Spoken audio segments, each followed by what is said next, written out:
All right. What is going on, everybody? Welcome back to another Serious Angler podcast powered by our friends over at X2 Power Batteries. As always, I'm your host, Bailey Egbert, and joined with me is the captain, Mr. Andy Full. Hectic week for you, buddy. Does it ever end? That is the question. But it's not like a bad hectic, at least. At least it's like No, a semi-exciting hectic.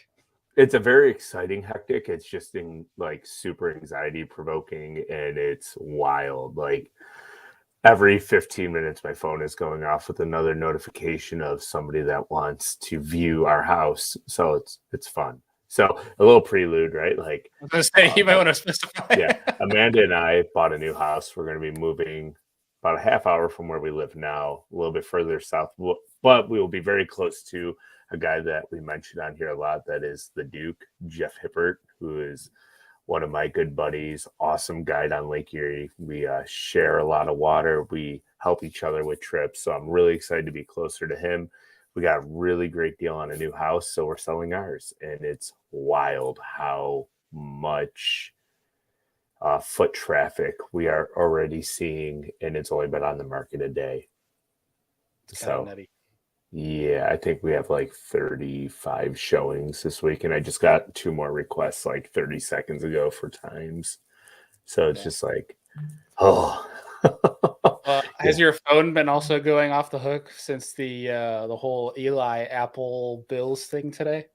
Yeah, I don't pay attention. Bills season is done now. Like, I am a diehard Bills fan, but I don't let sports, like, let's say, control my life. I don't dwell over it. I don't think about it 24/7. Just when they're playing, I have to watch. So I'm already into Sabres mode because they're only 3 points out of the playoffs right now, and they're increasingly looking like a really good team because they're finally getting decent goaltending. So the Sabres might make the playoffs. Let's hope, if they can be like a fringe 91 to 95 point team and maybe squeak in so we can have playoffs back in Buffalo for the first time in 11 years. I was going to say it's been a long time, but they beat Dallas, which I think is a big statement. Yeah, they were the first team to beat Boston in Boston this year. And they also beat Boston. So they beat Dallas. So they beat both top teams in both conferences. So they'll have to wear the black and red for every playoff game with the ratio they got going for those jerseys. The black and red, like 6-0 with all 6 goals. Like they lost 1 game in it, and they got shut out by the Flyers, like 4-0. But I think they're 7-1 now in the black and red goat heads. See, that's bad juju because it's like the OG Sabres versus Flyers playoffs. Like, I know. Can't wear the black and red. Well, now. It's funny, like, not to continue on sports talk. If I remember correctly, the past history, the Flyers would own the Sabres in those regular season. Then they get in the playoffs, and the Sabres would win like 9-0, 7-2, 8-4, like just ridiculous scores against them. So it's just like, whatever. They can beat us in regular season, but they're probably not making the playoffs anyways. So yeah. Well, this is not a sports podcast, but it's hard for Andy and I not to, because as much as we talk fishing here and like it seems like it social wise, sports is all Andy and I talk about typly over text. Fly, Eagles, fly. I'm on the Eagles band train. Go birds. Go birds. The bird train right now. So all right, let's digress here and kind of hop back into fishing. Yeah, let's. So January 24th, a few weeks away from our Elite Series, MLF, Pro our desire to watch professional fishing online all day long is about to kick off. That means fantasy fishing is about to kick off. If you guys have not joined the Serious Angler Fantasy Fishing Group, highly encourage you to do so. But today's guest is a Bassmaster rookie, Mr. Alex Wetherell. And we're going to be getting him on today, talk about a whole bunch of things. But really fast, before we get into today's show, we talked about it a few times, but I'm going to pump it a couple more times as we go down the road, and then I promise shut up about it. Yes. If you guys want to get any Serious Angler merch, Lure Lab, Business with Bass Boat merch, website is in the show notes of MP3 and YouTube if you guys want to cop yourself anything. And the hats are almost, I got an email yesterday. They should be on their way here in a couple weeks, which means we might be able to ship them early. So if you want any hats, Serious Angler hats, such, we'll be able to get those out here shortly, hopefully soon. Awesome. Yeah, but beyond that, I mean, I know I'm headed to Florida next Friday We're gonna talk a little bit more of that in a later episode. Deacon's headed to Havasu for the first event of the year. I know he got a whole bunch of Do It Mold stuff in today. Start pouring baits for that event. I know he'll have some content coming over from his page on that. So it'll be an exciting time of year. Things are ramping up. The off season almost done, but I think without further ado, we should get Alex on here before bring we on our guest. 5 more minutes. That's right, Mr. Alex Wetherell. What's going on, man? Hey, what's up, guys? Thanks for having me on. Good evening. Did I pronounce? Is it Wetherell? Did I pronounce that? It's Wetherell, but Wetherell. it doesn't really matter. Yeah, Mercer will mess it up 7 times probably before he gets it right. So, It'd be Alex Wetherell. Yeah, it's not going to affect me. So if you put the W in there, we're good. It's the important thing that matters. Well, dude, it's good to get you on the show. It's nice to have a fellow northeasterner that's still living in the Northeast. I know there's Paul Mueller still, but I mean, most of the Northeast guys that go to the Elite, it's like Jamie Hartman and such, they all move south. So it's kind of nice to have another Northerner on the Elite Series this year, like a true Northerner that's in the States, not the Canadians. But dude, it's got to be. I mean, has it hit you yet that you're about to start your first year on the Elite Series? It kind of has from a timeline standpoint. It definitely has, right? Because from when I got my boat to, I do all the rigging myself. So just went right to work with that, and then took the boat to VFX Wraps to get it wrapped, and then just got it back. Now I'm down in Georgia for something, and then I'm coming back home for 3 weeks. So from that standpoint, it has. But other than that, I'll be honest, it hasn't really hit me in any way yet. I think I told my friends, I think probably the first national anthem is probably when it'll hit me. But so far, it just can kind of go right now. Yeah, I mean, from a lot of the guys that we've talked to on the show and just through conversation, it seems like the off season, like regardless if you're on the elites or not, like opens guys and everything, like the off season, you don't have much time to think. No, and a lot of people don't see that, and a lot of times the preparation and everything that you do beforehand is what kind of leads to success. So I definitely am one of those people that try to do everything in my power to control what I can control, and go from there. This is honestly, it might sound weird, but like this is one of my favorite times of year, being that I'm one, always on social media, and two, I'm a techie, because this is time of year where like guys like yourself have been posting a bunch of content of rigging your boat, getting all the new gadgets in for the year. And I nerd out on that stuff because I love watching the boat builds, things like that. So for me, I love it. For you guys, it's probably hectic because you're like, dang, I got to get this on time. Got to get this on time. Got to get this rigged. Got to travel halfway across the country to get this. Like, hectic. Oh yeah, and I think it's a lot of guys' favorite time of year because like you go on you go on Tackle Warehouse, or you go on like some online shop, and yeah, you can't for us northern guys, like you can't fish, so you're like, oh, this is gonna be awesome next year, so you're just buying up everything that looks good, and yeah, it's a fun time of year. Oh yeah. Well, dude, before were you gonna say something, Andy? I was gonna say I had to get out of the habit of buying stuff in the off season just because I would accumulate so much junk that would just sit there that I would end up not using it because it's always the staple baits that you end up using. So it just kind of sits there. I'm like, oh, this is cool. I should throw this, and then set it back down. 2 years later, I'm like, oh, I forgot I bought this. So you say you stopped buying, but it like as if you like broke a habit, but we just signed on with Omnia, and that was what helped you get out of that. So don't use that as an excuse like you broke a drug addiction. I did kind of, because like you can even ask Amanda, like my lovely wife, right? Like I used to have packages coming like twice a month, sometimes every week. Twice a month ain't bad. No, like, but they'd be like $200, $300, $400 orders, like just bad. Alex, is that bad or is that nothing? No, that's not bad at all. I have for me, it's bad. All right, man. I'm gonna give a shout out to my buddy Paul in our group chat, because like weekly he'll send us a screenshot of like $400 or $500 orders. Weekly, oh god, great, making the big bucks. Yeah, I wish, but I don't need that much guiding. So just a few select baits and some weights and hooks, I'm pretty good. Fair. Well, dude, before we get too deep into the show, what we like to do with everyone that's new to the podcast is kick it back all the way to your beginning of how do you get started bass fishing? Who got you started on this, addictive career path? How did it all begin? How did it all begin? So I was kind of surrounded on both sides of the family. So my dad grew up in Cape Cod. My mom grew up on Lake Ontario. And so I kind of just like loved fishing since I was a kid. Since I think like at 3 years old, there's pictures of me like out on the dock fishing on Lake Ontario and right over in Sandy Pond. I had no idea how close to an amazing fisher I was, but Mhm. yeah, it was just, I don't know, at an early age, I knew I wanted to be a professional fisherman, as like kind of weird as it is to say, but I think it was like around 16 years old was when my dad was like, all right, if you really want to go do this thing, like you got to go jump in tournaments. And so I think it's 16 yeah, I think it's at 16. I joined a men's club. My gym teacher was actually the president of a men's club.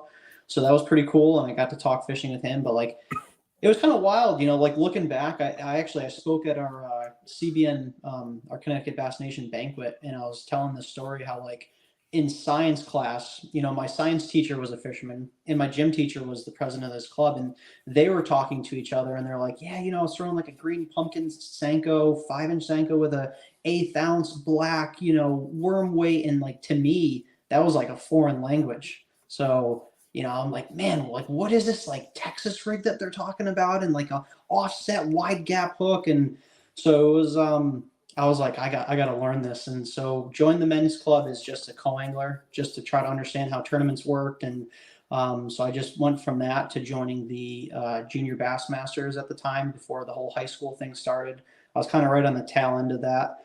And it was just cool. This guy Terry Baxay, who was the head of that junior Bassmasters, kind of took me under his wing and taught me a lot of stuff. And the first year in the junior Bassmasters, I ended up winning the state tournament, and then went to the divisional, which happened to be hosted by Connecticut that year. So it was on Candlewood. Won that by 2 ounces, and then went to the Junior World Championship in Louisiana, and that was pretty cool. And ended up winning that by 2 ounces. So it was like it was a crazy experience, and that kind of just solidified the fact that I wanted to do that for a living. So basically, what you're saying is, because do you have a Bassmaster Opens win? No, I have a lot of close ones, but no win.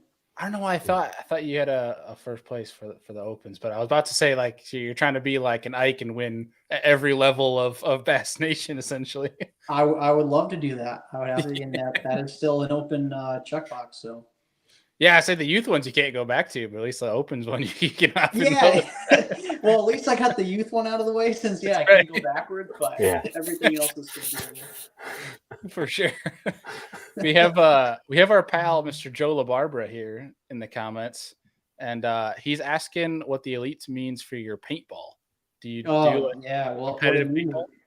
Yeah, so I mean, it'll probably come out, but like I know there's a lot of extremely competitive guys on the Elite Series, but like I'm hopefully would think that I'm right up there, because unfortunately anything I do has to be competitive. So like I jumped back into paintball, and I was like, oh, this is fun, I enjoyed playing it. And sure enough, like within a couple months, I joined a team and started doing tournaments, and jumped into that whole thing. So yeah, I had to give that up though. I mean, maybe I'll try to jump into one, because I always try to do way more than I can handle. But yeah, it's hard to give that up, because it's just it is a lot of fun. And it's speed for any of the guys that actually play paintball. It's speedball, so it's like a football field with inflatables, and it's 15 balls a second, and it goes quickly. Dang, I've seen like videos of it. It looks very fast. You got some down months throughout the schedule this year. You can hop in some. Yeah, if I have like an off day, I definitely might try to find one in some state. See, I think it'll be funny for you to drag some of the current Elite boys along with you. Oh, that would be a lot of fun. You know what? I'm gonna do that. Yeah, I see a proposal coming. Like, all right, boys. There's definitely a few characters I would love to see getting shot at in paintball. Yeah. Oh, that would be great. If Matt Robertson comes, he'll probably go like sleeveless with just the helmet on. Oh yeah. Guys are showing up to like weigh-ins with welts on them. Yeah. Awesome. They're wearing their fishing jerseys to the paintball, and they're comes back splattered. Yeah, it's perfect. Oh, I love that. Well, dude, so I know you already talked about, you've always kind of wanted to go professional. You kind of had this feeling like this is what you wanted to do, for a while. Mm-hmm. I feel like at that point, mentally as an angler, you probably think there's a lot of things you need to work on. You're always studying, always a student of the game, taking, downtime to work on different techniques and such. But, with that, with a little bit of self-reflection, what would you say is your strengths as an angler and maybe also your weakness as an angler? So I think my strength as an angler is probably I don't feel like I'm one of those guys where I'm good at one thing, or like, and I think that's kind of a transitioning factor for a lot of people. It seems like that's really changed, right? From like having the guys like a Tommy Biffle or someone that, was known for flipping and, it was in those events that they would shine. And then the rest of the year, you wouldn't really see him much. But it seems like a lot of people coming up now have to be really well rounded, and I think that's a strength of mine. Like when people ask me what's my favorite technique, it's kind of hard to answer just because for me it's just whatever is happening in that moment, and I seem to do well decision making. So I'd say that's my strength. I'd say my weakness, and definitely my weakness in the past, has also been in some degrees decision making, and just certain factors, just kind of allowing things to go wrong, and not making the right decisions on the water and missing potential opportunities out there on the water. And I think I've learned from that a lot. And I would say a weakness too is like I definitely recognize there's still techniques that I can get a lot better at. I say I'm well rounded in the sense of like there's a lot of I don't really have one favorite, but I'm not well rounded in the sense that there's definitely a whole host of techniques where I feel like I have a long ways to progress. But I think recognizing that and being real about that is one way to improve on those. Now, when you say decision making as a weakness, do you mean like not making decisions fast enough? Do you think doubting certain decisions? Like, what do you mean by that? I just mean there's been a lot of learning, not a learning curve, but just learning circumstances of I can give you specific examples of like me. So I've led Bassmaster Opens multiple times, and there's just been days where now that I look back on it, now I've learned, okay, I should have done this, or I should have done that. Like in Florida when I was leading day two, it's very easy to like Monday morning quarterback things, but like, so that day two, I caught 25 pounds like pretty quickly, and I decided to hold off on them. And then day three, we had storms come in and rain, and it just shut my areas down, and I was getting fish to bite, but they weren't committing. They were just kind of grabbing the tail of the bait. And, like I could have made adjustments there as well, so should I have, it's now I've kind of learned about Florida. Hey, like when they're biting, they bite one day, and the next day they may not, and you need to capitalize on those days. And I didn't do that, and then the same thing with like on day three, I thought I was prepared for different scenarios, but then when those storms came in and the fish bit completely different, looking back, I could have done a lot of different things to adjust and try, and I didn't, and I feel like I missed out on those opportunities. So yeah, I mean, hopefully that answers that question. Yeah, definitely. Andy, you got anything on that? It just sounds like as you're gaining confidence and learning fishing different regions in the country, it just comes down like a common saying in fishing, right? We just got to trust our gut more and rely on our experiences of the past and constant learning going forward. So it's just fishing in general. You just have to trust yourself and your instincts. I like that. Yeah.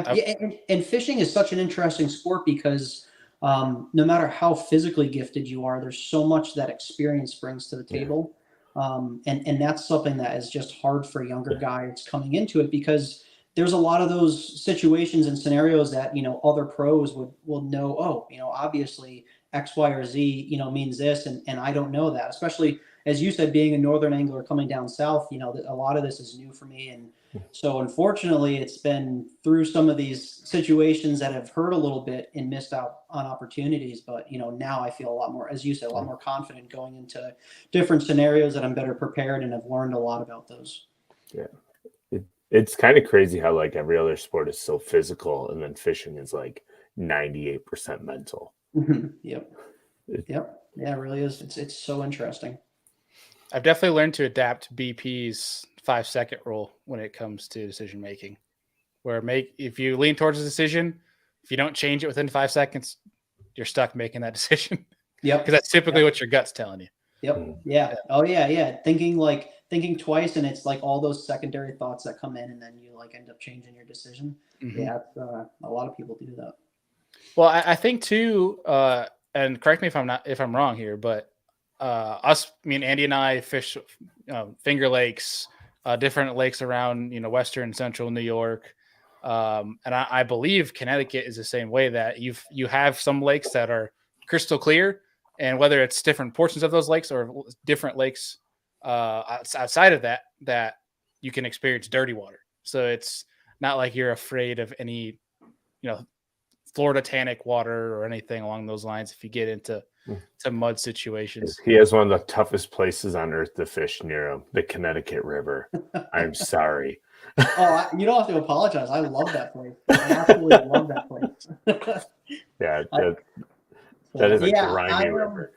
Yeah, it's funny you say that, like, because we even have a lake, like there's a lake called Congamon, which is pretty, like, I say it's a lake, but obviously that's relative. But it's funny because there's 3 different, ponds that connect that and make up that lake. And literally from North Pond, you have like 10-foot visibility. And then Middle Pond is like Candlewood, where it's like a normal, 3 to 4 foot visibility. And then South Pond is like 1. So like you can go fish 3 different places on the same body of water. So yeah, and I think just in general, fishing up north, although you do get less time throughout the year fishing, I think there's so many different lakes and rivers and just situations, and I feel like in that sense, you can get a really well-rounded angler that comes out of the north. Yeah, I mean, when you really evaluate it, there's definitely some places that you can relate to the south. Like there's some little hole lakes that no one really thinks about that is muddy, all laydowns everywhere, and you look at that and you're like, okay, I can apply this down south in a lot of different situations. Yeah, sure. Absolutely. I mean, and that's like the Connecticut River is why I did so well on the James River, this past year. And so it's nice. It's nice. I don't feel like, Florida is really different and some of these places are different, but like it is nice because there's not too many places that I go to where I'm like, okay, I haven't really seen anything like this. Right. And I know you mentioned decision making and you used Florida as an example, but I think Florida is the one place you could be like, if I made a wrong decision, it's Florida. And that's you could chalk it up. Florida is like its own entity in the bass fishing world. Oh, and maybe like South Texas, but that's pretty much it. Uh-oh. Oh, no. Did we lose him? Computer fell asleep. You know what I bet? There he is. I got a phone call and it threw me off. So. I was literally just about to say, I bet he's got like a MacBook or something, and it's you got to either FaceTime or phone call. Yep. That's funny. Well, dude, I mean, what do you for obviously rookie season, first year? What is the biggest thing you're looking forward to, and then maybe one thing you're probably most nervous about? Biggest thing I'm looking forward to is biggest thing that I'm looking forward to, I would say probably, I mean, one of those is the fact that I just made the Elite Series, right? So that's it's been 5 or 6 years on the opens, and so just doing that and just feeling like finally made an accomplishment, but at the same time, feeling like there's so much more that is not accomplished yet. So that's really cool, and I'm really looking forward to fishing some of these places that I feel really confident about. And I'd say to that same degree on the flip side, there's, I think, maybe only 2 places I've actually been to, which is Champlain and St. Lawrence. And so outside of that, I'm pretty, a little nervous, going to all of these new places and having, only 2.5 days to practice them and try to compete with some of these guys that have a ton of experience on these bodies of water. Right. And with that, Michael Bradley in the comments asked, is there an event you're most excited about? So I'm really excited about Florida for whatever reason. I've always done well in Florida. I have I think 3 out of 4 times I've come in the top 10. So it just grass fishing fits me really well, and I'm really excited about that. And then I would say I'm really excited about Champlain and Lake Ontario too, just because the quality of fishing there is, and coming from the north and understanding it a little bit. I'm pretty excited to go catch some smallmouth up there. I was gonna say you're probably pretty close to Champlain, right? Yeah, it's 4 hours away from me, but I mean, I will readily admit that there is a lot that I still have to learn, on those places. But because it's close to me, it's a little easier to potentially go there for a weekend and get some extra practice in versus, going to say Texas and the Sabine, and it's kind of hard to make it out there. Right. Yeah, I think Champlain. It's not really for folks that have fished Champlain. Like, it's not a hard place to figure out. It's the problem that it's so damn big that it's just so much ground. Like, where do you start? Yeah, yeah, it's a lot. Yeah. Yeah. So I mean, heading into this season, are you adjusting anything, from practice to how you prep for these tournaments like you did in the Opens? Are you changing anything now that you're going the Elite Series, or are you just going to kind of hit event 1 and see what needs to change for event 2? So research wise, I'm kind of doing the same thing. I've kind of dialed in, what I feel very confident in terms of research and doing as much as I can before I actually hit the water to understand and know. Especially like anytime you go to a brand new body of water, it's really intimidating. And the more research you can do and the more you can learn about just the names of like areas, for example, and then you go to that area like, oh, okay, this is so and so, and it gives you a little bit more confidence. It helps you to narrow down, especially like Okeechobee. Okeechobee is like massive. And then on top of that, everything looks the same, but then watching videos and doing research and doing everything that, the average fisherman would do online just to try to, learn a body of water that they fish, just tries to, helps me minimize some of that. And then I'd say the other thing that I'm doing is one thing I'm doing differently is for me is practice. So I am trying to, what I would just say is pre-practice, some of these places and go there for 2 or 3 days. But what I'm doing differently is I'm not fishing it at all, right? And so especially because it's over a month away, so fishing it can, in a lot of ways things are going to change a lot. So for me, it's more important to just drive around the lake, look at areas, get familiar with how to drive, especially Seminole. Like I went there for 2 days, and that is like, it's kind of a crazy place because standing timber anywhere, and as soon as you get out of that channel, it's just like, it's a minefield. So it's pretty interesting. But yeah, doing that, like not fishing, like I definitely feel like I fished the Opens and practiced for those very efficiently. I wasn't like, I've talked to some people about this before. Like I don't practice to find a spot, on the lake. I practice to find an area, and then I'll hone in on that area and find spots in that area during the tournament. And that just allows me to see more of the lake and find more areas. And especially when you have, less guys on the Elite Series, but more guys in the Opens, except the Elite Series guys are all better. So they're probably going to be fishing a lot of those, better and similar areas. And so to the same degree, there's less guys, but you still need to have a lot more backup spots to go to. And the best way to do that is to travel around the lake more and just find more areas instead of only having 3 spots that you have so dialed in come tournament day. But then when someone's on that spot, well, now you have nothing else to run to.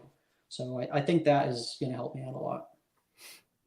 I always like this conversation of finding an area over finding a spot, because we've talked about it a couple times in the show where like Fighter said after his AOI where he wants to be 70% confident, basically. I should say 70% confident. He said 70%, like he doesn't want to be 100% on knowing what's going on in the event. Like in practice, he wants to figure just a few things out and then let the tournament be where he fully explores what he found in practice. I think that one's an interesting one. And I think I really like the pre-practice idea of just riding around, where a lot of people I think can get trapped in fishing, and they get trapped in hey, I caught him here, but your tournament's 4 months away. Like, Yep. probably not information that you should hold, solid for when you come back. I really like the point. Yeah, just one note to that. Like, I remember fishing some of the like Bass Nation divisionals, and like there was one year where I was a co-angler and not a boater, and I remember like going to a spot, and it was just like totally different from what us as a team had found during the week leading up to the tournament. And like we were say like 30 feet, in the middle of the lake, and everything is on the bank that we're catching. And so I just said to the guy, I'm like, hey, did you actually catch any fish here? And he was like, well, yeah, like 2 months ago, I came here and caught a bunch. And I was just like, oh man, it's just like, it's one of those, and guys do get sucked into doing that, and it just doesn't go well majority of the time. Yeah. I mean, I feel like there's a stage as an angler in your development where it's hard to do away with what you've done well in the past, and like being able to, like for you, like going each year on the elites or the opens, and you have a schedule and you come back to a lake that you've been there before. I feel like it's hard to go there with a brand new, like a clean slate, and not go. And I'm sure you probably go check on some old stuff if you think it might be relevant for the time of year. But I feel like it's hard to not like think about the previous event or the previous time you've been on that lake. It's hard to, and I feel like the people that can look at a lake they've been to already numerous times and look at it like a clean slate, I think are the people that typically do well recurring on those events. Oh yeah, absolutely. So I'll give you an example, like a specific example of that is this past year. I think it was April for that James River tournament in Virginia, and so I had been there, I think, twice, maybe even 3 times before that. And so of course, as you said, right. So going into it, I'm like, okay, I know all of this stuff, and it should be perfect for pre-spawn. And so I go there and I check some of it, and I don't get bit on any of it. And I'm like, okay, but one thing I did good was I quickly threw all that out, and I didn't get sucked into like, okay, well, it's the next spot's going to have him, or the next spot, it was like, okay, I need to look at this as a bigger picture and realize like this is just not, working out. So went back to, okay, like square one. I don't know anything. Like I need to, find some fish. And I think this is a really good example because I had like 3 days of really crappy bad practice where like you start hearing the dock talk from some of your buddies, and guys are catching like one big one here or there, and you're catching a couple small fish, and I'm like, man, I am a day away from the first day of the tournament, and I have no confidence whatsoever. And I ended up just going to this new area of the lake or the river, and ended up like, I remember I pulled up to one spot, and the guy that was actually traveling with me as a co-angler, he ended up catching like a 5-pounder behind me. And so we kind of tucked that in the back of our heads, and I go to a different area, I pull up, I make one cast, and I catch a 4, and I was like, okay, I'm out of here, and I leave. And so that entire area, I really did not fish at all, but I just knew this is the only place where I've actually caught big fish. And so I ended up going back there in the tournament and just expanding and then finding spots during the tournament. And to your exact point with what Fighter said, like I had enough confidence to say, hey, like at least I've seen some big fish this week. But like the reality was there was a lot that I didn't know about. But because, I spent a lot of time driving around and looking at spots, even though a lot of those didn't pan out, I was able to eliminate a lot of water. And there's a lot of value in that. And some people, to your point with the whole mental side of things, some people can't have a bad practice. And I'm able to have a bad practice and say, yeah, it was a bad practice, but I did eliminate a lot of water. And as long as you're confident about that, that goes a long ways. And so I kind of hunkered down in this one particular area, expanded in that area, found spots, and did really, really well. Yeah, that's always the interesting part of practice, especially because back to your point of, when you're with buddies and like they're catching them type of deal, and it makes you start to like, it's so hard to ignore it, especially when you like, if if they're like a consistent angler and a good angler, and the chances are they do well in tournaments, like it's hard not to factor in that information, especially if they know they're not going to BS you. Right. But I totally agree that, I mean, you hear it's the cliche saying now, right? Like good practices equal bad tournaments, bad practices equal good tournaments. Like you hear every guy on stage say it now. I think it's a good mindset to have where like if you're able to have a bad practice and not panic or not get negative about the event, I think that's something like mentally is a strength. Yeah, yeah, for sure. I think that is probably the biggest area of growth that I've had fishing the opens. I can't say it like I never felt like any of the techniques that I did or just the way I fished. I think mechanics wise and decision making of like when to move spots and do things like that, was pretty strong. And I've had co-anglers like comment on that, and so it has given me confidence in those areas. But from a practice standpoint, by far I've grown the most in being able to, mentally be okay with a bad practice or learn a lot from having a bad practice and eliminate a lot of things or knowing what not to do and not feeling like I need to go catch a ton of I mean, I have buddies who do that, who go and catch a ton of fish in practice before some of these opens, and then come tournament time, they don't do well, and it's like, well, you caught a lot of those You fish, caught all of them.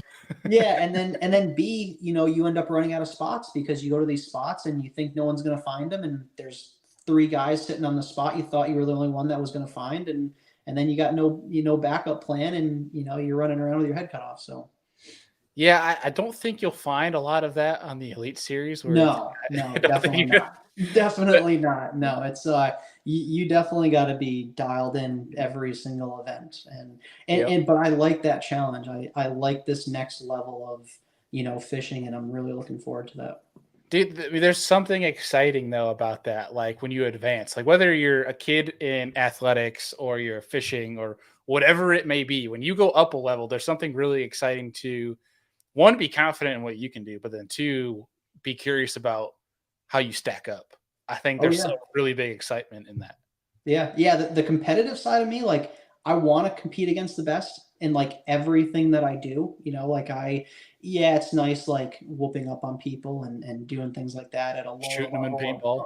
Yeah. Of like whatever sport it is. Right. But like, I want to compete against the best. And I think it just pushes you. It obviously pushes you to become a better angler or a better whatever sport it is, because you need to go match that. And the competitive side of me is okay with losing, but like if we're playing foosball or we're playing whatever, like I will play you again 100 times in a row. And my friends know this, and it's so frustrating. But like I'll play you 100 times until I win. So like I'm okay with losing. I just want to get better until I can beat you. I love that because that Me too. Yeah, I would say that's literally same track mind here, where it's actually like a point where it gets like I was the kid, like the gym class heroes, the title I got as like a senior in high school. Like, they give like the awards at the end of the year. Yeah. That guiltily, that was me. So I can same track mind. Yep. So we have a couple more questions for you, and then we have some fun questions to wrap the show up. But I do want to kick it over to some of the viewer questions that we got coming in the comments. But before we do that, Andy, is there anything you have on your end? Oh, I do have one question. I know last year, following your page, you ran a CX21 Camus, right? Mm-hmm. Why did you switch to the 20-footer this year? So the biggest reason for that was the 20s are a little bit faster, and I'm hoping, and I've kind of found out that like I don't feel a big difference from a 20 to 21. Like it, yes, it's definitely a little longer. There's a little extra space, but like the 20 is more than enough for what I'm doing. And the biggest reason I did it was because the 20 is a little bit faster, and again, to the point of like any potential advantage that I can have, I want to do. So if I can push a boat to 74, 75, I'm going to be able to potentially throughout the entire year get on a few extra spots that I wouldn't have been able to. And that will potentially give me an extra couple fish. And for that reason alone, I ended up going with a 20. Yeah, I've heard nothing but good things about the 20. Like, it's great in rough water. It's a rocket ship. I have a CX19 and I guide out of it on Lake Erie, and I love that boat. So it's great in rough water, even at 19'9". Well, I'm glad to hear that, because I haven't taken this one in big water yet. Yeah, I bought my boat at Thayer's, and when I was there talking to Richie, he was talking about your problem. Well, he wasn't talking about you switching to a 20, but he was telling me how much you love the 21. Oh yeah, so, yeah. Yes, and I think there's a little bit of trade off, right? Like a 21 in big water is nice because you have that extra length. And so, you know, you might spear a few less waves, but the 20 is kind of more nimble. And, you know, from the guys that have 20s, they say they really like it in big water just because of, you know, the maneuverability. And so, yeah, I didn't really have any issues switching to a 20. It's the first year I've ever done it. But I talked to enough people that said, hey, yeah, you know, 20 is still more than enough for what you're going to do. Yeah, I would agree that Bailey's been on my boat, the CX-19. It fishes way bigger than what it is. So I thoroughly am impressed with the Camus bass boat line. I don't know what I'll do on my next boat, but I might lean a 20 probably. Nice. If I can get it in my garage at my next house. Yeah, I hear that all the time. So, Doesn't fish as big as my Hobie though. That's true. All right, so I'm gonna kick it to some viewer questions here. We have Ryan Crowley who's asking, do you think the Sabine will fit your wheelhouse from all your Connecticut River experience? Oof. It seems that way. It definitely seems that way. But you know, I don't know. I think the Connecticut River has taught me a ton, you know, and this one guy in particular that you know, one of my good buddies, Dan Stevens, has really taught me an absolute ton about just current and river fishing, and just to be able to put that together on the Connecticut River has, you know, that's why like now anytime I go to a river system or a tidal body of water, you know, there's just man, it's just kind of wild the amount that you can learn and know about those things. And, you know, for example, like it's also tough going to new bodies of water like that because experience on tidal bodies of water is so valuable because you can fish the right spot at the wrong time. And so it's like, how do you cover water and try to find things? Because it's not like, yeah, I covered all this stuff. Well, you covered this stuff, but you didn't cover it at the right time. And so, yeah, to answer the question, I'm hoping and I believe that at least from just having title experience, that I should hopefully, you know, come in there with some confidence and do well enough at the Sabine. Yeah, I think you've heard that a little bit about like some of the Ohio boys. Like you hear from the Ohio River, another tough fishery. Like it comes to an advantage when you have something, especially the fact that you like that river. You said that earlier. I think that could definitely be of help. Yeah, yeah. I personally, so there's a guy in my club, Mickey, and you know, he's very similar to me and just extremely competitive. And both of us talk about it all the time. Like we like tough fisheries because it just, you know, A from the mental side, and then B just from, you know, it's nice because like Florida, I feel like you can just have a guy run into a 30-pound bag. You know, whereas like on a really tough body of water, you have to have like every single decision be the right one. And, you know, you're not going to have some guy come out of the blue and catch a giant sack. Like you really, each and every day is really valuable. Yeah. And I think it almost comes to back to like what Ike and Ellie talks about all the time, where there's the anglers that seem to do really well from an angle of the year standpoint. Like you'll never win the slugfest, but the events where it's just getting 5 bites that are easier to set yourself apart. If you have that mindset, typically you're more consistent. Like, yeah, that definitely makes a lot of sense. Yeah. We have one here from a question here from Anthony Geis. To being a rookie, what's the tackle setup like between trying new techniques, listening to doc talk, or just staying true to what you have confidence in?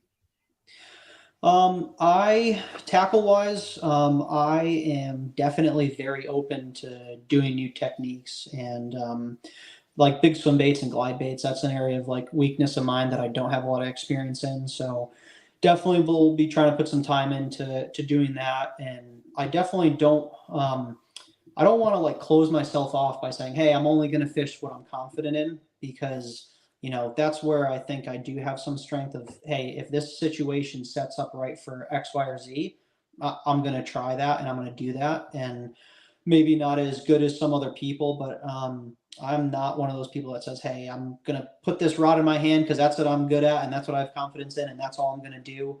And then even just from a tackle standpoint, physically, like I try to balance it as much as I can. I try to be as efficient as I can, and I do want to fish confident baits and whatnot. But at the same time, I don't want to try too much. I don't want to put too much tackle in my boat. I try to be very efficient, and a 20-foot boat is a good example of that. Of like, I am so specific and so analytical about every little thing when it comes to that, with just the way I set up my electronics and the mounts on the boat to the tackle and where I put that in the boat. I think it was Aaron Martins in a seminar that was talking about every 1 pound in the back of the boat is equal to 3 pounds in the front.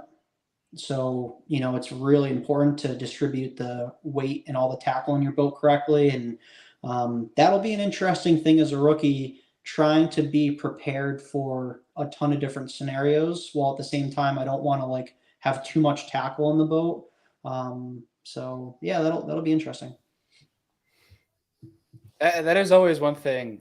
I mean, maybe it's just the kayak angler in me, but like bringing too much stuff versus having the right stuff and being prepared for like the oh crap situations. And yeah, maybe it's the fact that like if you guys are 3 miles away from the ramp, it takes you 2 minutes to get there, where me, it'll take me 45 minutes to an hour to get back. Yep. Yeah. Well, what's funny is like you see this the most in co-anglers, because you see this most in co-anglers because you'll have that guy bring a 60-pound tackle bag and he never goes into it one time, and he just fishes what's on his rods. And it's like, you knew what you were going to do all day, but you have so many what if scenarios in your head, and you prepare for everything you might possibly imagine. But a lot of times you never touch any of that stuff. I have a funny, like, the way I come when I hop in other people's boats, I actually laugh about like how little tackle I bring. It'll be like 5 rods and a drawstring bag with like hooks, weights, like a couple bags of plastics. I might need a couple crankbaits, a couple jerk baits, and 1 plano box. I'm like, okay, I'm good. I've covered what I think I need today. And if I don't catch them, it's my own fault. But as a co-angler, you should be willing to fish your confidence, because you don't need as many bites, specifically in like Bassmaster Open tournaments, as your pro angler, right? So you should really fish what your confidence is out of the back.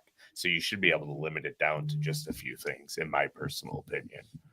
Yeah, I completely agree, because I think as soon as if you get the guy and where he, as soon as your boater catches a fish, you're immediately diving into your bag to like put on whatever he just caught. Like, this day's over. You already lost. You already lost. So yeah, I won't get into the whole story, but I had a co-angler one time. It was actually on the James River, where he brought the 70-pound tackle bag, and then he brought like 6 rods, and I'm like, okay, like, no, he brought like 10 or 12 rods, and I said, okay, you know what, like, I understand that guy, is invested too, and I want him to do well. So a lot of times, like, I'll say, hey, I'll put any extra rods you want in your, in my rod locker, just to try to help you out, because I know it can suck as a co-angler having your rods all tied up, and and then like, hey, if you have rain gear or whatever, like I'll put stuff in. But this guy brought a 70-pound tackle bag, and I was like, oh, okay, and then he brings his rain gear and his clothes, and we put that in the back behind his seat. And then he has like his entire big lunch bag, and he brought like a 3 entree meal. And I'm like, okay, it's kind of a lot of tackle, but like we're gonna go with it. And then all of a sudden he gives me like one of those big grocery bags, and it's like all of his extra baits. So then I put that in my front rod locker, and then he gives me another entire bag, and it's all of his medication. And then he gives me another. He had, I've never seen this since, he had worm bags. He had 6 worm bags connected with a trout stringer, and he had a worm bag on each trout stringer, like nunchucks, like through this entire thing, like Christmas, like. And he hands me this entire thing, and at that point I'm like, oh, this guy has more tackle than I do, and tried to make the best of it. But yeah, that was the worst I've ever seen someone. Oh my god! Wow. How many rods did he have? 12. Oh my god! Like, technically you're supposed to bring 6, but I don't want to be that guy that's like, I don't know. I'm just not. I try to appease, right? Like, if you work together, it usually gives you the best outcome. But this guy made it really hard. Holy. See, like, I did the Bassmaster Opens once as a rookie. I did 2 events 2 years ago, and some of the stuff I saw was like I felt like, one, I was doing something wrong at first, but I was just kind of laughing at the amount of stuff that some people would bring, like waiting for their boater or something to show up. I'm like, St. Lawrence, I drew Chris Johnston, and I'm like, okay, I'm bringing a drawstring bag, a water, and 2 rods. Like, you don't need, it's St. Lawrence River, right? I mean, it's pretty straightforward. but it's some of the stuff like people like I saw one guy I couldn't count how many damn spinning rods he had. It makes you laugh. Yeah, it really yeah. does. Early on, that guy Terry, when I made the Junior Bassmaster World Championship, and I was going to Louisiana, like first time I'm really ever going out of state, and he actually said to me, he goes, "You need to bring like 5 rods or less," and I'm like, "What?" Like I'm thinking like 12 rods, like 3 different square bill crankbaits, and X, Y, and Z, and that kind of thinking like forced me to say, "Hey, like." I need to be real with myself as what I'm actually going to use, and it goes a long ways. It helps a lot. Yeah, I feel like it helps like mentally too. Forces Oh you yeah, not to for keep sure. switching up Because all you're the not time. thinking about the 70-pound tackle box and the 12 rods and what color you should be throwing. So that's the mental game of it, right? It's so Oh, yeah. straightforward. I mean, we had Brian New on here well over a year ago. I think it was when he qualified for the elites, and we talked about that, like him being arguably one of the best co-anglers in tournament history. And he's just like, he goes, if you just keep it simple, like chances are you're probably going to cash a check if your voter's around somebody. He's like, a drop shot for smallmouth or largemouth and a Senko. Like you're probably going to cash on all of those around the country. Yeah. Yep. Because all you need is 3 bites, right? Like in the opens Yeah. as a co-angler, you need 3 bites. Yeah. Like if you get 3 bites, you're doing okay. Usually. Right. So we have another question here from Basser Mike that I think is going to be I'm fairly curious about. He said, "How is the welcoming for new Elite Series newcomers, like for rookies? Have you talked to any of the guys yet? Are you traveling with anybody?" So I'm not traveling with anyone because I know so few people. The few people I do know, already have travel, partners and buddies. So haven't fit in at all yet, but yeah, it's interesting. I don't really know. There's some guys, like some rookies that like know everybody, right? And so it's like very easy to transition in. And I'm coming in hardly knowing anyone, so we haven't like had a meeting. I guess last year they had some big meeting before the event or something. So a lot of people met people, and I've met a couple people on the water, and I've just met a few people over the course of the last couple of years, but. So far I'm still kind of in the dark on things, and I got a lot to learn. So I'm the new nobody. Yeah, the new kid at school. Yep. Now's your time. Like you can really punk some people. Yeah, they don't know you. Exactly. I'm definitely going to try to take advantage of that. Yeah, I'm sure there's some characters that you probably could get pretty good too. So one of the questions I have, we're going to start wrapping things up here a little bit. We're going almost an hour.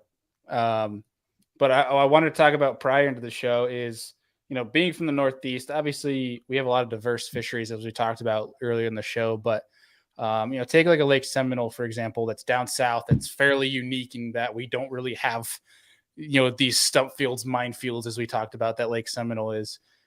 What are some ways that, your first time on that body of water as someone from a completely different region of the country that you're trying to do to help yourself understand it, help yourself break it down, the first time you put the boat in? Yeah. So the first thing you want to do is kind of put some parameters around what you are going to expect, and that comes from like, okay, water temperature. What should you be expecting? Time of year. Like seasonally. Are you expecting them to be spawning? Are you expecting post spawn? So from like the general articles that you get from like these older guys, there seems to, like every state there seems to be that like older guy that still is posting blogs for the last 20 years, and maybe he doesn't give you the most specific information, but some of it is very valuable just to give you some parameters, and then also a parameter around like what should I expect to catch weight wise, and that's really important because you want to know if the 15 pounds that you're catching in practice is really good, or you need to be catching 25 pounds and the 15 pounds isn't gonna get you a check. So once you kind of understand, hey, it's probably gonna take 20 pounds a day to win, and maybe the fish are gonna be on beds, and so I need to be looking shallow, or do I need to be looking offshore? So you can kind of narrow some of that down. It can be dangerous to do that because you don't want to put yourself in a box either. You don't want to say, hey, these fish are going to be spawning, And then Seminole, for example, Brett Hite, did the total opposite of that and found a pattern nobody else was doing.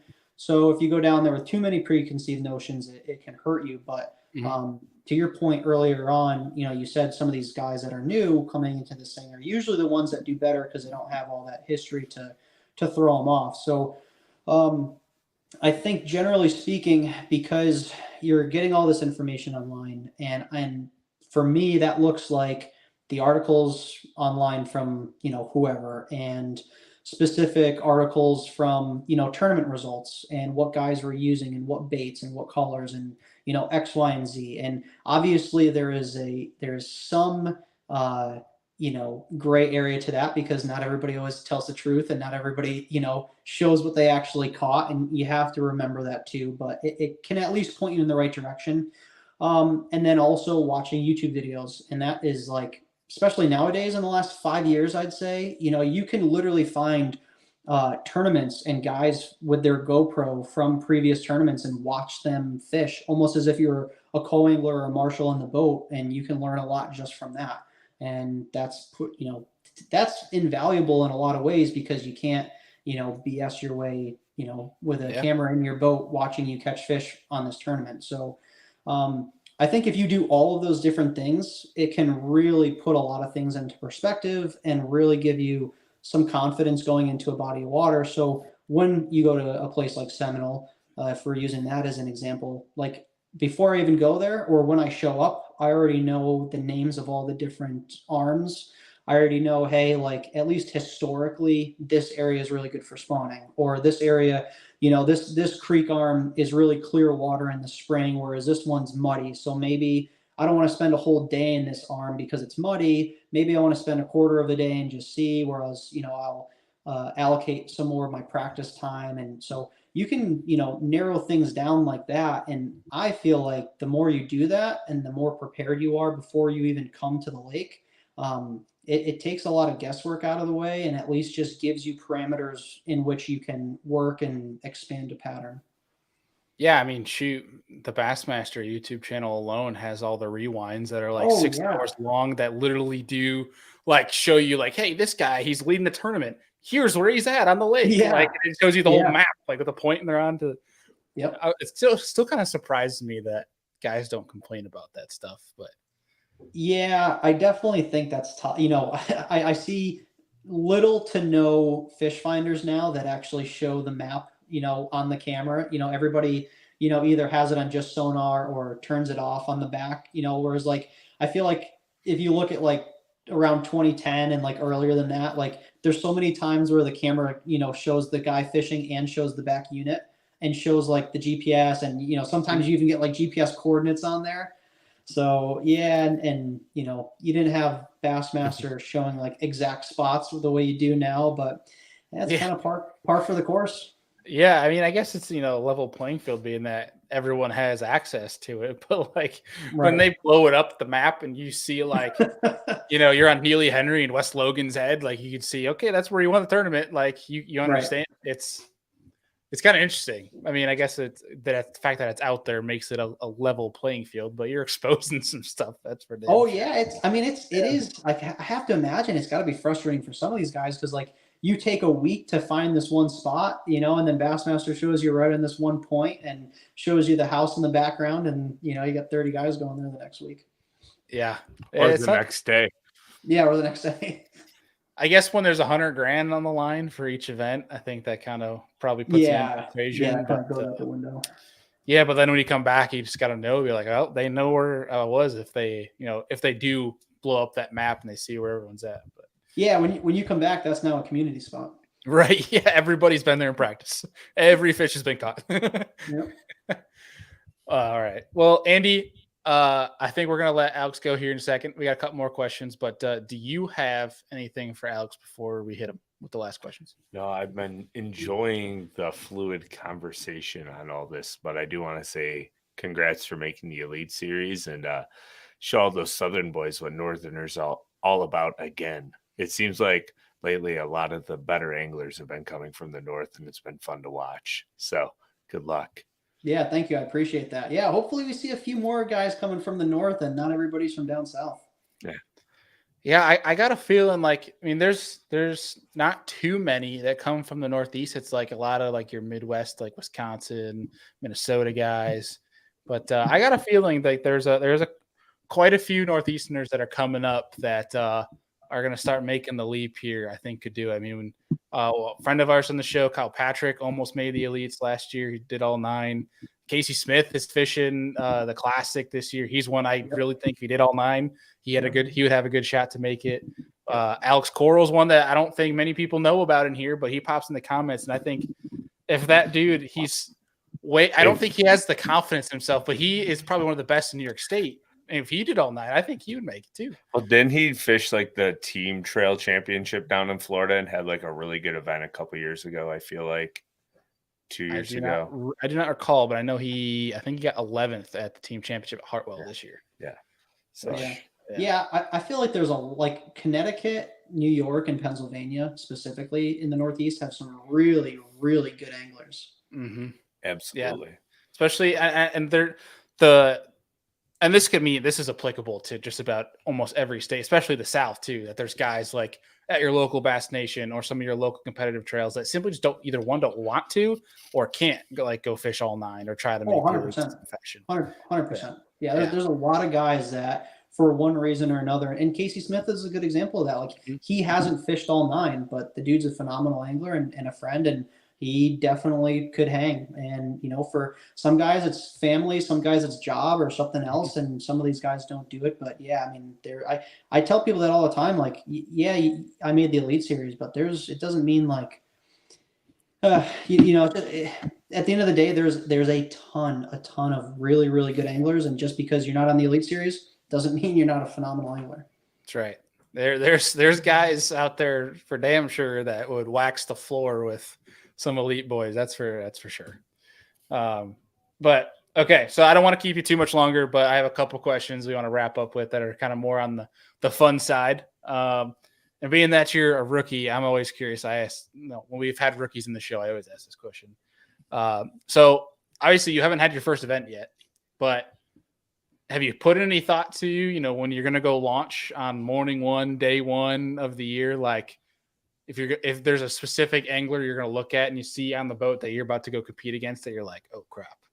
Like some people say Hackney, some people say like, Christie, but is there somebody that's going to be like a little intimidating? I'll be honest. I don't think so.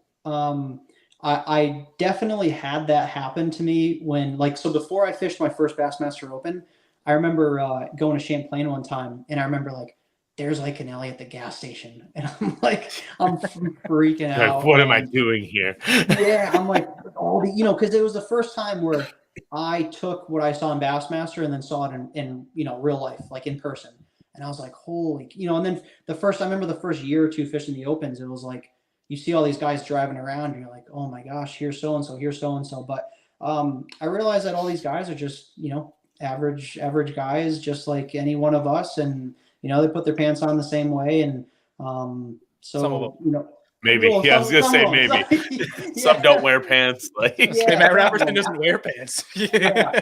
I mean, who knows? At some point, I'm sure that intimidation factor will probably come into play.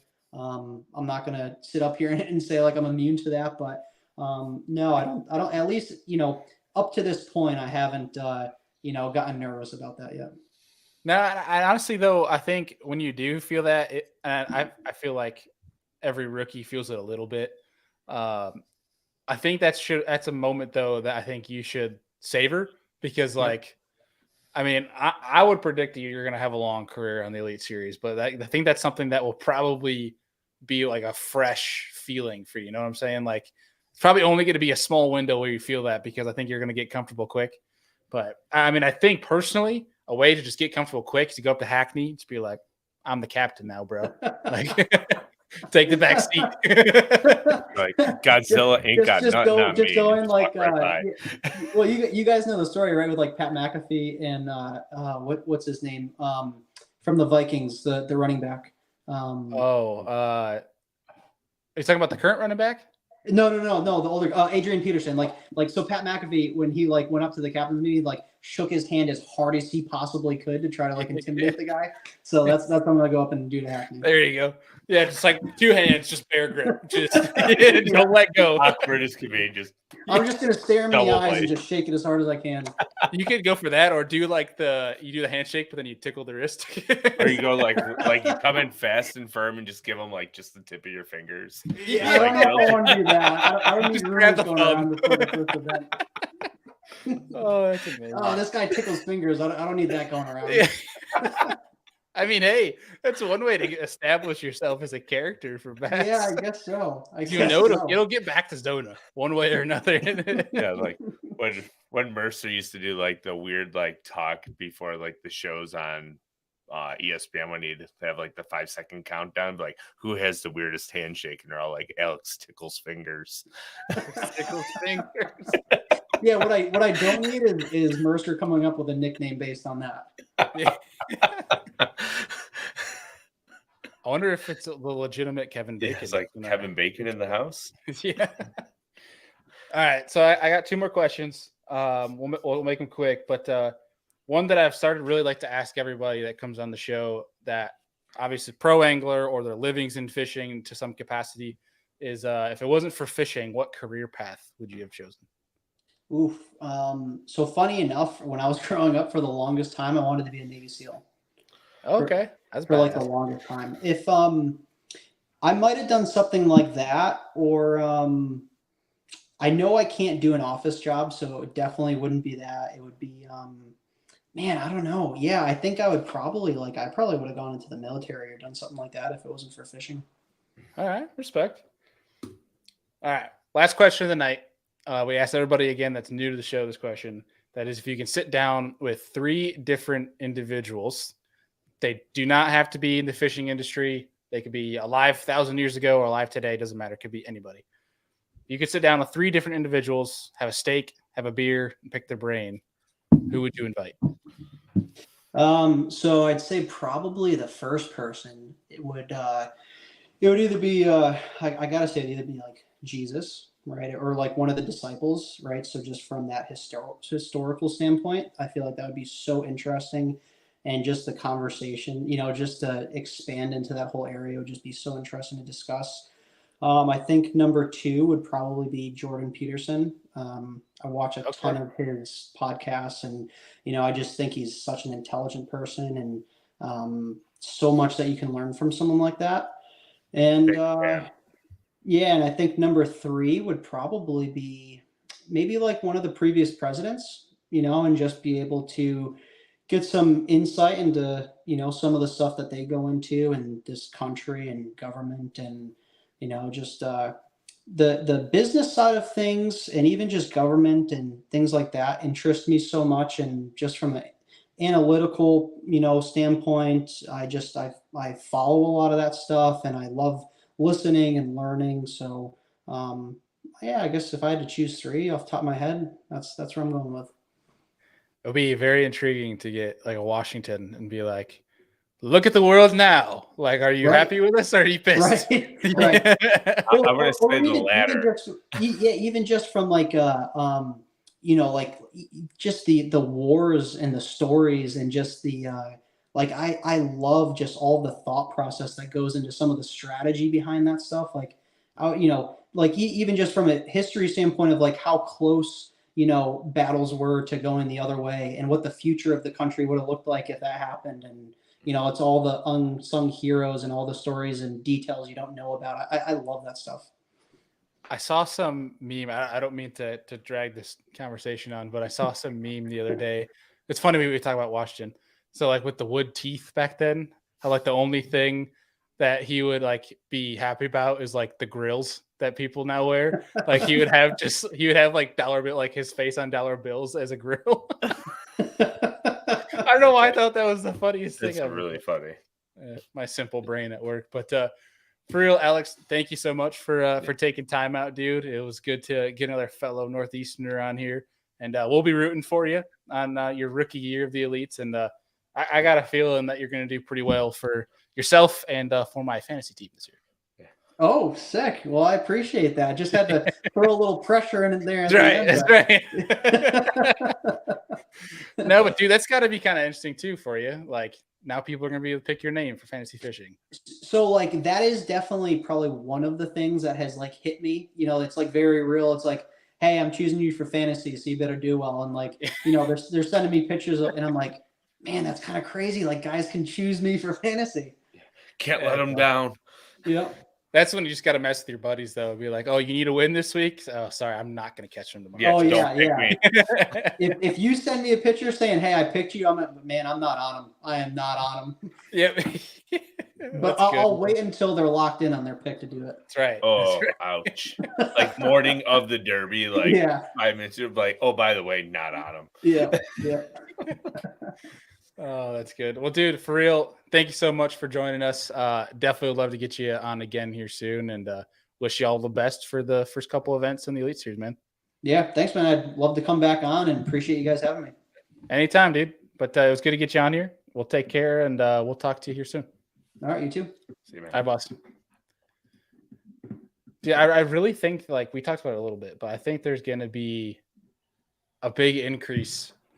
I wouldn't say big, but I think to Alex's point, there's going to be more guys from the Northeast that There's are going to be a going steady to, influx of Northeast guys. because like we talked about earlier, though, like we have a good mix of really clear water fisheries.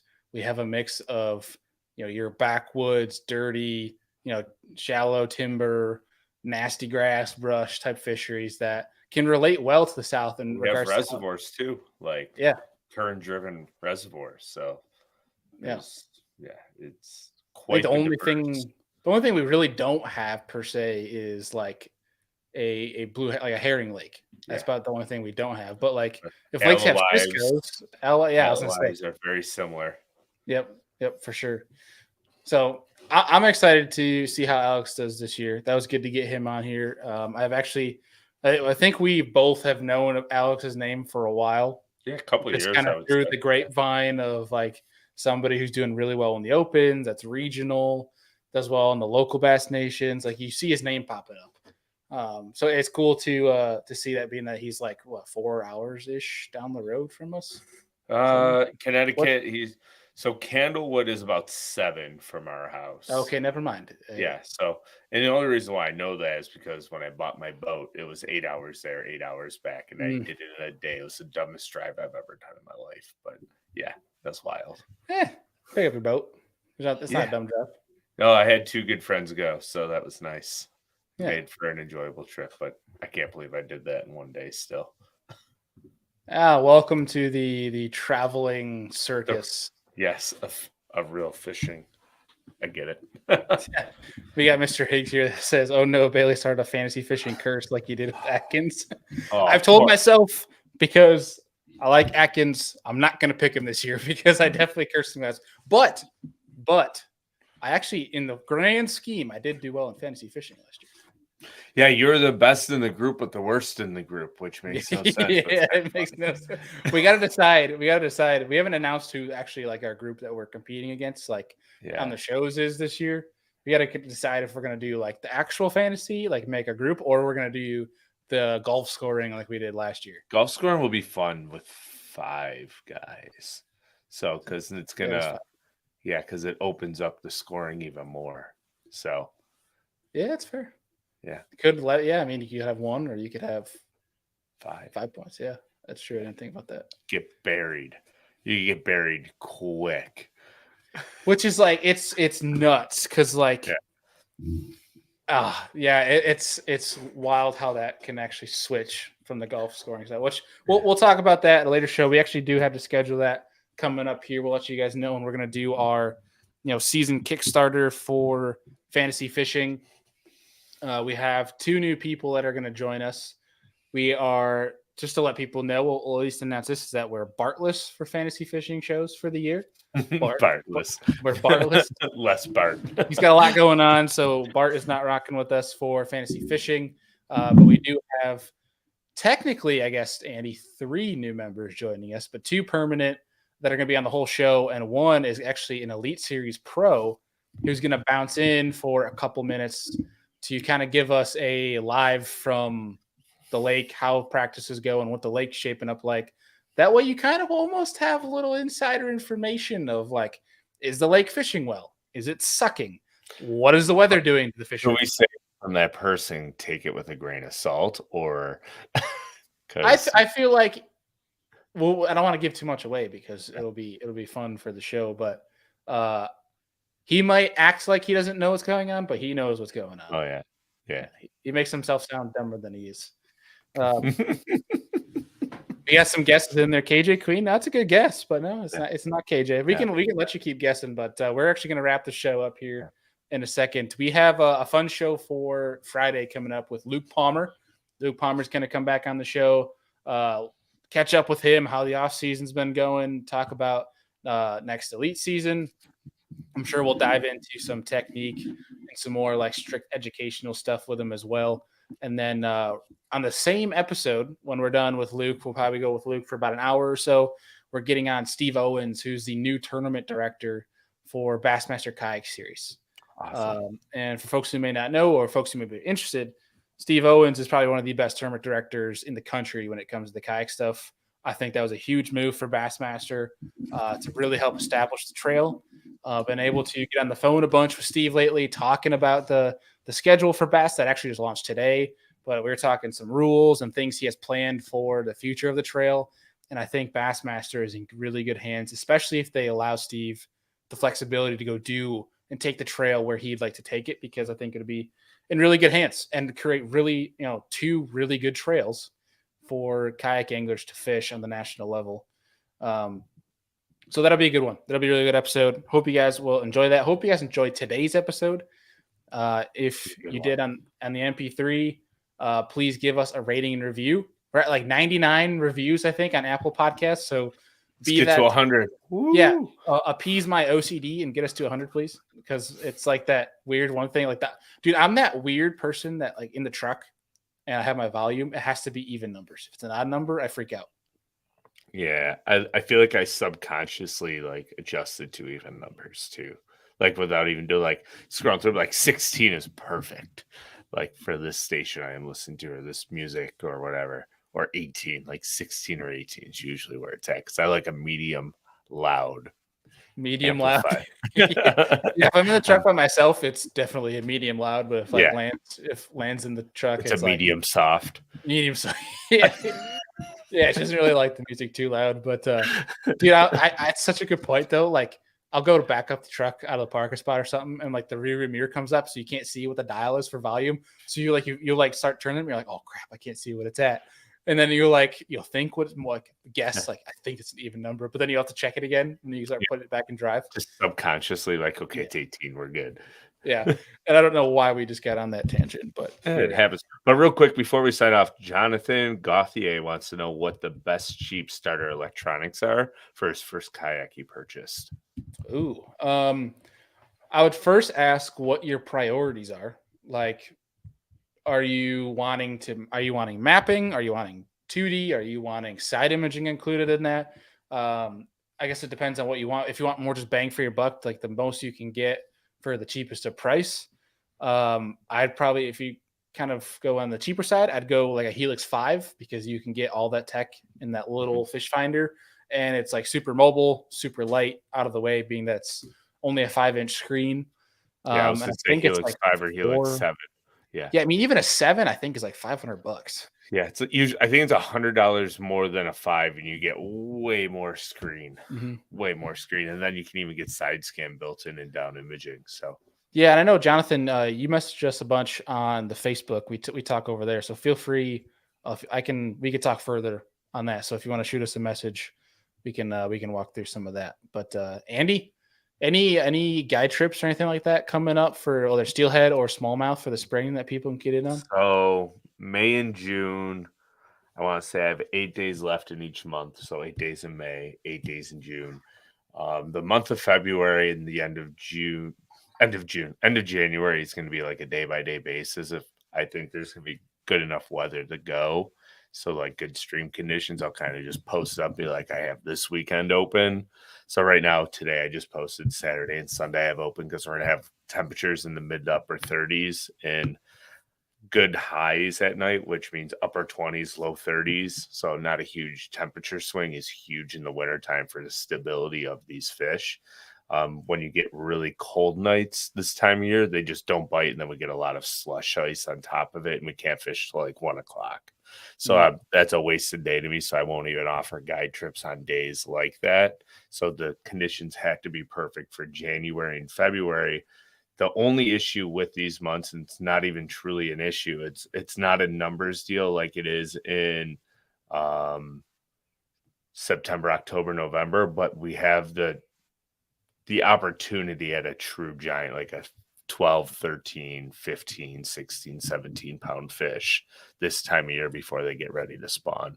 So this is when the big ones come, but instead of getting like 15 to 30 bites today, we might get 5 or 2, because they don't need to eat. They eat every 25 to 30 days. So you just got to trick a couple. Okay. Yeah. Okay. Our buddy Joe here says you got a shout out in Mikey Balls' new YouTube video today. I'll have to go check that out. I know what it's about. I just haven't watched it yet. So that's awesome. Yeah, for folks, if you haven't checked out our show on the Serious Angler Network called the Lure Lab that Andy is running and doing a kick-ass job, he had on Mikey Balls to talk about a really simple technique, but easily probably the best technique in the country to catch bass everywhere. I'm not going to give it away. You have to go check out the episode. If you do want to check out Lure Lab, it's in all the show notes. Same with Business from the Bass Boat, which is on its own platform. I know you've been stressing that a bunch lately, but if you are interested in industry talk or super specific bait talk, that's about 20, 30 minutes a week. Check out the Lure Lab. All our shows are down below. And maybe a new show coming this spring. Maybe. Maybe. Don't know why I tease it too much, but there's always something in the works. That's right. We'll talk about the Lure Lab coming up this week on Friday's episode.